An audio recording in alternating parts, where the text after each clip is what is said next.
How do you balance changing who you were to who you're becoming when you live with someone who is stuck in the past and most negatively towards you? First thing you do is you take ownership.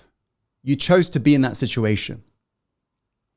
And I'm not here to belittle you. I'm here to truly wake you up, to empowering you that it is a choice. Okay. Now, if you're going to choose to be with that same person, what I'll just say is this. Now you got to begin to see this event differently. Let's say you can't change whomever that toxic person is. Let's say they have to be around you every day. Just remind yourself of this. The greats before you, the Mother Teresa's, the Mahatma Gandhis of our time, they didn't need others approving of them, being positive around them, for them to hold their unconditional loving focus.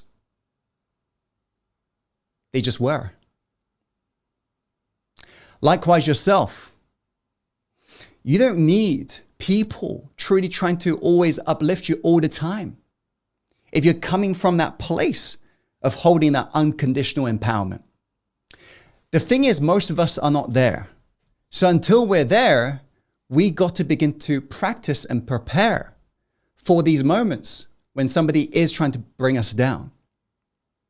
As after all, if you was to run a marathon, what are your chances of success if you just show up on the marathon day without having done any practice, preparation, mentally, physically? What are your chances of success in running that marathon if you're not prepared?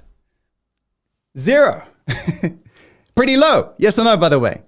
Likewise, what are your chances of success in handling a toxic person if you haven't prepared yourself all throughout the day, all throughout the week, in really feeding your mind with empowering thoughts, empowering beliefs, identity, prepping yourself, rehearsing for success? What are your chances of success? Slim to none. So, firstly, prepare. Secondly, begin to experience life's journey. Life will automatically bring you liberation, provided you allow life to unfold. Life is trying to free you. But those things that free you sometimes looks like triggers. And this is why we run away. We run. We say, I can't handle this anymore. We run, not realizing you have just trapped yourself in a prison and chucked away the keys. Because think about this, running away from those battles, the inner battles, the triggers, is a race you'll never ever win. Some people try to change their life, things outside of them, to resolve what's inside of them. Only to realize you cannot resolve an inner problem by changing your external circumstances.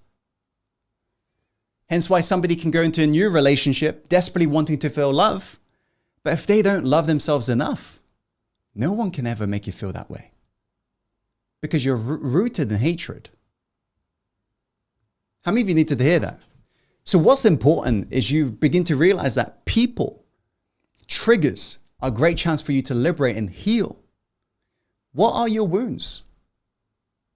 Because after all, it's never what somebody says to you that's offending you. We know on board LMA, it's never what somebody's saying to you that's offending us. It is what we're telling ourselves. That's what's offending us. An example we give on board LMA is kind of like, if you didn't have green hair and somebody comes up to you and says, you've got green hair, chances are you're not going to be triggered, fired up, getting angry, right? Why? Because you know you don't have green hair. But what if somebody comes up to you and says, you are a horrible human being? Some of us in here might get triggered. But ask yourself why. In the first scenario, you definitely know you didn't get triggered because you don't have green hair. So then ask yourself, why are you being triggered when somebody is calling you a horrible human being? Because the truth is, why that's happening is because you had a doubt about yourself. And that doubt existed long before somebody else opened their mouth. It is not what others are saying to you that's offending you. It's what you're telling yourself after they stop talking. That's what's offending you. So what is important is you remember this golden quote. If you're easily triggered, you're easily manipulated. If you're easily triggered, you're easily manipulated.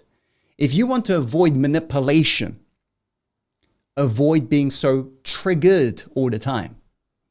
Use it as a chance for you to work on your healing, work on your inner wounds. Use it as a chance for you to make your life better, not bitter, kind of like the greatest amongst us, before us, the Mahatma Gandhis and Mother Teresa's did. The more toxic somebody was, the more they reminded themselves, that's the chance for me to give them more love, give them more love.